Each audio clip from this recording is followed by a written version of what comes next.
ኣብ ዝተፈላለዩ ኩርናዓት ዓለም ኮይንኩም ትከታተሉና ዘለኹም ክቡራትን ክቡራንን ከመይ ትኾኑ ነዚ ዕለት ዝሓርናዮም ዜናታት ከም ስዕብ ተዋዲዶም ኣሎም ፈለማ ቀንዲ ነጥብታት ክነስማዓኩም ሰለስተ ነፈርቲ ጽዕነት ኣብ ሓደ መዓልቲ ኣብ ሓደ ሰዓት ናብ ኢትዮጵያ ከም ዝኣተዋ ተፈሊጡ እዚ ብሓደ ግዜ ዝተኻየደ ዓብዪ ጽዕነት ዝተባሃለሉ በረራ ኣጽዋር ክኸውን ከም ዝኽእል እውን ተኣሚቶሎም ናብ ትግራይ ምእታው ዝከኣል ኢድካ ሂብካ ወይ ከዓ ምሕረት ብምሕታት ጥራሕ ኢሉ ሕወሓት ኣብዚ ሰሙን ኣይተ ጌታቸው ረዳ ናብ መቐለ ኣብ ሓፂር ግዜ ክንኣቱ ኢና መዋሎም ስዒቡ ሕወሓት መንግስቲ ፌደራል እውን ናብ ትግራይ ንምእታው ዘኽእሎ ሕቆ የብሉን ኢሉ ዋርድያ ተከዘ ምክልኻል ሃገር ዝምክሐሉ ሓይሊ ኮይኑ ክብል ኮነሬል ደመቀ ዘውዱ ገሊጹ እቲ ወራሪ ሓይሊ ንኽጠናኸር ሰራዊት ምክልኻል ይድግፎ ከም ዘሎ እውን ኣረጋጊጹ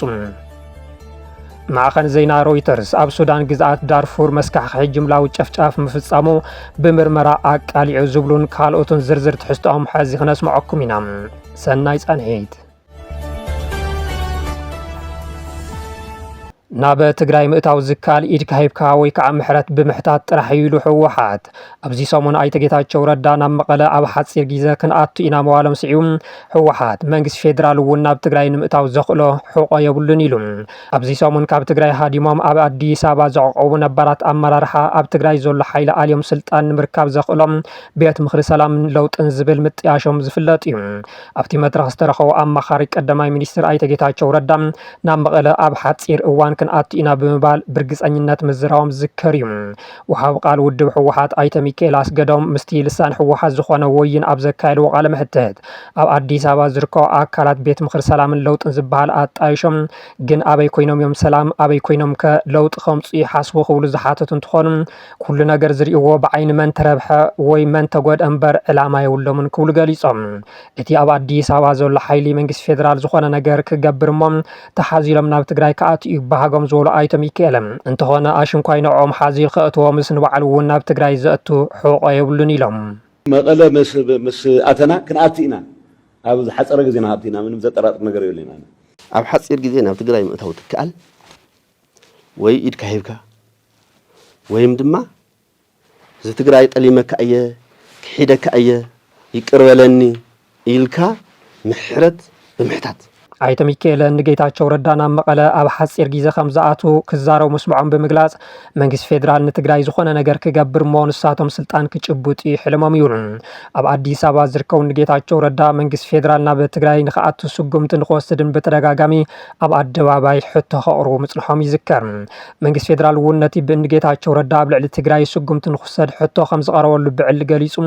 ይኹን እምበር ብናይ ባዕሉ ትልምንበር ስምረት ብዝበሃል ውድብ ብዝቐረበሉ ሕቶ ከም ዘይኮነ ኣፍሊጡ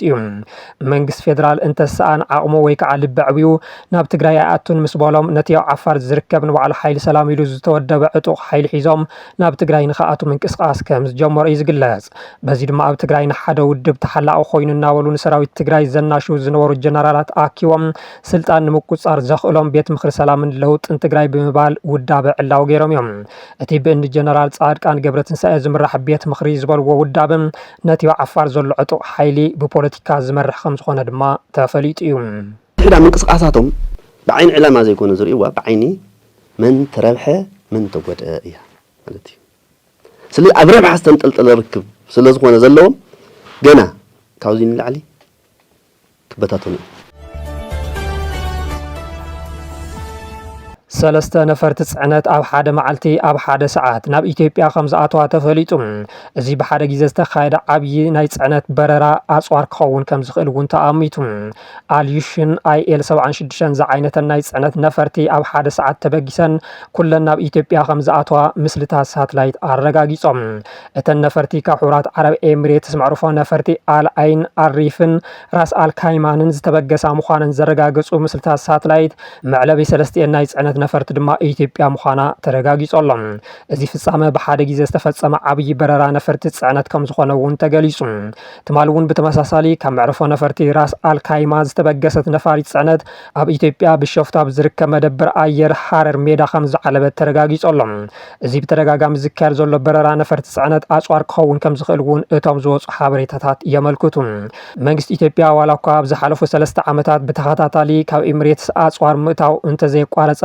እዚ ናይ ሎሚ ግና ኣሜሪካ ብልዕሊ ኢትዮጵያ ኣንቢራቶ ዝነበረት ማዕቀብ ዕድጊት ኣጽዋር ድሕሪ ምልዓላ ዝተኻየደ በረራ ኣይተባሂለሎም ብፍላይ ድሕሪ ፕሪቶሪያ ዝበዝሕ በጀቱ ኣብ ዕድጊት ኣጽዋርን ሰራዊት ምስልጣንን ከም ዘውዕሎ ዝግለጸሉ መንግስቲ ኢትዮጵያ ኣብ ውሽጢ ዓዲ ምስ ዝርከቡ ዕጡቃት ካብ ዘካየደ ውግእ ብተወሳኺ ምስ ጎረባብቲ ሃገራት ኤርትራን ሱዳንን ኩናት ንምኽፋት ኣብ ጫፍ ከም ዝርከብ ክግለጽ ጸኒሑ እዩ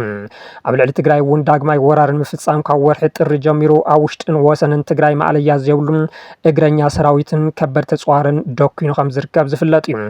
ኣብ ባህር ዳርን ሰመራን ድማ ሰብ ኣልቦ ነፈርቲ ተቐሚጡ ከም ዝርከብ መረዳእታታት ይሕብሩ መንግስቲ ፌደራል ዋላ እኳ ቅድሚ መረጻ ኣብ ልዕሊ ትግራይ ኩናት ንምክያድ ድልየት ከም ዘይብሉ እንተተገለጸ ድሕሪ መረጻ ግና ምስ ኤርትራ ድርድር ብምባል ንትግራይ ብተናጸል ንምውጋእ ምድላዋት ከም ዝወድእ እዩ ዝሕበር ዋርድያ ተከዘ ምክልኻል ሃገር ዝምክሐሉ ሓይሊ ኮይኑ ይኽብል ኮሎኔል ደመቀ ዘውዱ ገሊጹ እቲ ወራሪ ሓይሊ ንኽጠናኸር ሰራዊት ምክልኻል ይድግፎ ከም ዘለውን ኣረጋጊጹ ንተጋሩ ጨፍጪፉ ኣሲሩን ኣመዛቢሉን ዝሓለፉ 6 ዓመታት ንምዕራብ ትግራይ ወሪሩ ዝርከብ ሓይሊ ኣምሓራ ብመሰረት ውዕሊ ፕሪቶሪያ ካብ ግዛኣት ትግራይ ክወፅእ እናተገበኦ ዝያዳ ንኽንጠናኸር እዩ ተገይሩ ሰራዊት ምክልኻል ሃገር ንኻልኦት ብሓይሊ ዕጥቅን ምፍታሕን ትፍትን ነቲ ግዛኣት ትግራይ ገቢቱ ዝርከብ ሓይሊ ግና ብዕጥቅን ስልጠናን እንዳደገፎ ከም ዝመፀ ዝፍለጥ እዩ ሕዚ ድማ እቲ ኣብ ልዕሊ ተጋሩ ገበን ጆኖሳይድ ዝፈጸመ ኮሎኔል ደመቀ ዘውዱ ነቲ ሓቂ ኣረጋጊጽዎ ኣሎ ኮሎኔል ደመቀ ሰራዊት ምክልኻል ንዋርድያ ተከዘ ንምጥንኻር ይድግፎ ኣሎ ዝበለ ኮይኑ እዚ ድማ ነቲ መንግስቲ ፌደራል ንውዕሊ ፕሪቶሪያ ኣፍሪስዎ እዩ ዝብል ብወገን ትግራይ ዝቐርብ ክሲ ዘረጋገጸ ኮይኑ ኣሎ ኮሎኔል ደመቀ ዘውዱ ትማሊ ዝሃበሩ ኢቶ ከም ዘመልከቶም ዋርድያ ተከዘ ሰራዊት ምክልኻል ዝምክሐሉ ሓይሊ ኮይኑ ይርከብ ዝበለ ኮይኑ ብፌደራል ኣጆኹም ከም ዝበሃል እውን ገሊጹ ሕዚ ዋርድያ ተከዘ ወይ ድማ የተከዘ ዘብ ሰራዊት ምክልኻል ዝምክሐሉ ሓይሊ ኮይኑ ኣሎ ንሃገር ዝጠቅም ስለ ዝኾነ ምክልኻል ክጠናኸር ኣለዎ ብምባል ይድግፈን ኣሎ ክብል ኣረጋጊጹ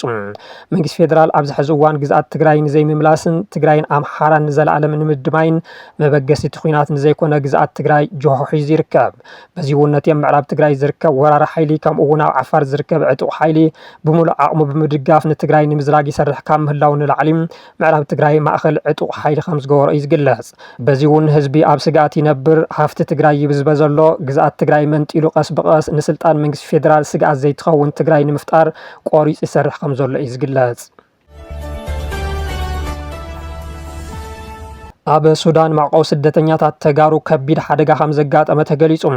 ኣብ ሱዳን ማዕቀው ስደተኛታት ተጋሩ ብዘጋጠመ ባርዕ ሓዊ ኣብ ልዕሊ መጽለልን ድንኳንን ሓደጋ ከም ዝበጽሐ ተፈሊጡ ኣሎ ሎሚ 13 ጉንበት 2018 ዓመተ ምህረት ኣብ ሃገር ሱዳን ማእኸል ማዕቀው ስደተኛታት ተጋሩ ተነድባ ሓደጋ ባርዕ ሓዊ ከም ዘጋጠመ ካብቲ ቦታ ዝተረኸበ ሓበሬታ ይመልክት እቲ ሓደጋ ባርዕ ቀትሪ ሰዓት 6 ፈረቓን መንቀልዩ ብዘይተፈለጠ ዘጋጠመ ኮይኑ ኣብ ግዜያዊ መጽለሊ 4 መራሕቲ ስድራ ከም ዘጋጠመ እዩ ፍልፍላ ዝገልጹ በዚ ዘጋጠመ ሓደጋ ባርዕ ድማ 4 ጊዜያዊ መንበሪ ገዛ ምስ ሙሉእ ንብረቱ ከም ዝተቃጸለን ሓደ ድንኳን እውን ከም ዝዓነወን ካብ ርክብ ህዝቢ ማሕበር ተጋሩ ሱዳን ዝተረኸበ ሓበሬታ ኣመልኪቱ መንቀልቲ ሓደጋ ባርዕ ኣብ ምጽላይ ከም ዘሎ ዝተሓበረ ኮይኑ ኣብ ልዕሊ ሰብ ዝበጽሐ ጉድኣት ከም ዘየለ ተፈሊጡ ኣብ ሱዳን ኣብ ዝርከቡ ማእኸላት ማዕቀው ስደተኛታት ተጋሩ ከምዚ ዓይነት ሓደጋ ባርዕ ሓውን ትገጥሞም እዚ ንፈለማ እዋን ኣይኮነን ቅድሚ ሕዚ እውን ብተደጋጋሚ ኣብ ልዕሊ እቲ ን6 ዓመታት ብፀሓይን ድሮናን ዝተቀደደ ኬንዳ ሓደጋ ባርዕ ከጋጥሞ ጸኒሑ እዩ ብሰንኪ መንነቶም ካብ መረቦቶም ምዕራብ ትግራይ ተሰዲዶም ኣብ ጎረቤት ሃገር ሱዳን ዘዕቀቡ ተጋሩ ድሕሪ ውዕሊ ሰላም ፕሪቶሪያ ናብ መረቦቶም ንኽምለሱ እኳ ተስፋ እንተነበሮም መንግስቲ ፌደራል ዝፈረሞ ውዕሊ ክፍጽም ብዘይምኽኣሉ ዛጊድ ክምለሱ ኣይከኣሉን መንግስቲ ፌደራል ብመሰረት እቲ ውዕሊ ካብ ሰራዊት ምክልኻል ሃገር ወጻእ ዘለዉ ዕጡቃት ካብ ግዛኣት ትግራይ ከውጾም ዝተጣየሸ ዘይሕጋዊ ምምሕዳር ከፍርስን ተመዛበልቲ ክምልስን እኳ እንተተፈራረመ ብኣንጻሩ ዋርድያ ተከዘ ብዝብል ነቲ ወራሪ ሓይሊ ብምዕጣቕን ምስልጣንን ምዕራብ ትግራይ ከመ መጣልዒ ፖለቲካ እናተጻወተሉ ይርከብ ብቁልጡፍ ይላባዕ ብዘሎ ቫይረስ ኢቦላ ዛጊድ 139 ሰባት ከም ዝሞቱ ትካል ጥዕና ዓለም ኣፍሊጡ ፈለማ ኣብ ዲሞክራቲክ ሪፐብሊክ ኮንጎ ዝተረኣየን ናብ ዩጋንዳ እውን ዝተላብዐን ቫይረስ ኢቦላ መትሓዞም ቁጽሪ ዝተጠርጠሩ ሰባት ልዕሊ 600 ከም ዝበጽሐ በዚ በቲ ሕማም ዝሞቱ ድማ 139 ከም ዝበጽሐ ትካል ጥዕና ዓለም ኣፍሊጡ ኣሎ ዋና ዳይሬክተር ትካል ጥዕና ዓለም ዶክተር ቴድሮስ ኣድሓኖም ምስ ኮሚቴ ሃንደበታዊ ሓደጋ ትካል ጥዕና ዓለም ኣብ ጄኔቫ ኣብ ዘካይርዎ ዘተም እቲ ቫይረስ ዋላ እኳ ብብርኪ ለበዳ ተዘይተ ትኩረት ማሕበረሰብ ዓለም ዝጠልም ንጥዕና ህዝቢ ስግኣት ኮይነሎ ኢሎም እቲ ቫይረስ ኣብ ዝተረኣየሎም ከባቢታት ዝለዓለ ስግኣት ዘለዎ እንትኾን ብብርኪ ዓለም ዘለዎ ስግኣት ግን ክንድቲ ከም ዘይኮነ ትካል ጥዕና ዓለም ዘካየዶ ዳህሳስ ከም ዘመላኽት እውን ሓቢሮም በቲ ሕማም ሂወቶም ሓሊፎም ተባሂሎም ካብ ዝተጠርጠሩ 513 ሰባት እቶም 131 ከም ዝተረጋገፀ ሰበስልጣን ዲሞክራቲክ ሪፐብሊክ ኮንጎ ምርጋፁ ምስ ገለጹ ዶክተር ቴዎድሮስ እቲ ሃገር ለበዳቲ ቫይረስ ከም ዝተቆጻጸረቶ ምስ ኣወጀት ድሕሪ 5 ወርሒ ምርኣዩ ገሊጾም መተሓባባሪ ኮሚቴ ሃንደበታዊ ሓደጋ ትካል ጥዕና ዓለም ችኩየ እሁኩየዙ ኩሎም መመሓላለፍቲ መንገድታት ምጽናዕን ትክክለኛ መጠን ዝርግሐቲ ቫይረስ ብምፍላይ ንምቁጻር ምስራሕ ፈላማይ ተግባር እቲ ትካል ከም ዝኾነ ሓቢሮም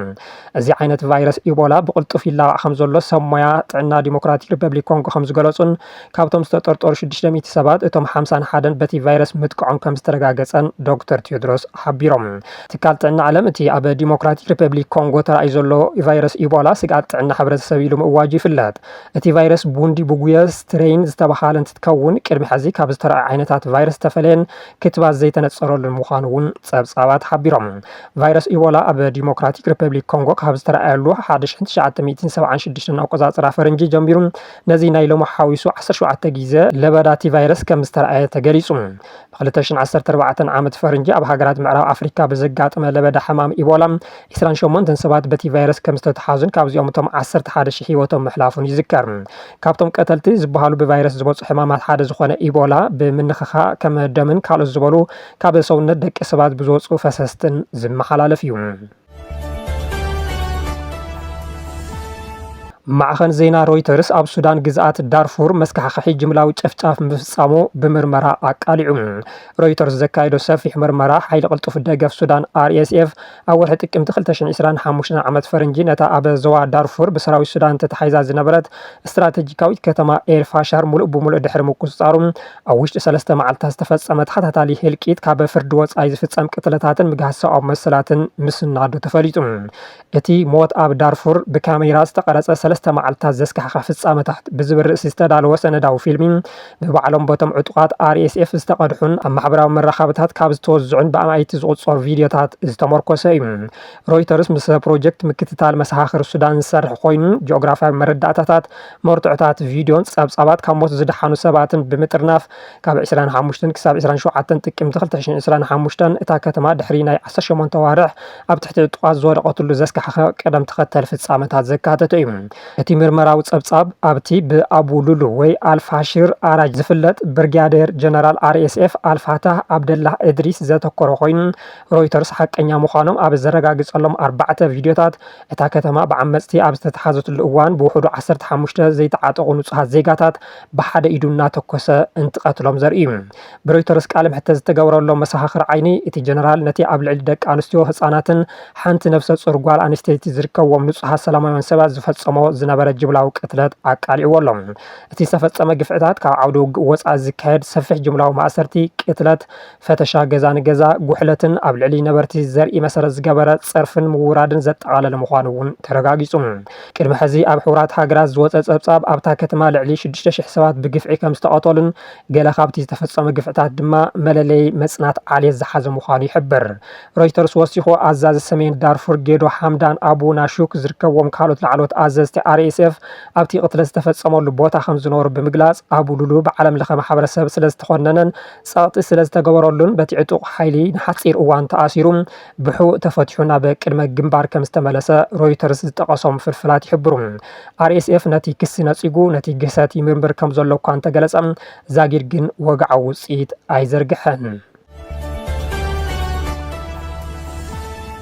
ንሎሚ 13 ጉንበት 2018 ዓመተ ምህረት ዝሓዝናዮም ዜናታት ነዚኦም ይመስሉ ነይሮም ላይክ ሼርን ሳብስክራይብ እናገበርኩም ስለትከታተሉና ብምስጋን ኣብዚ ክንፍለየኩም ሰላም ደሓንኩኑ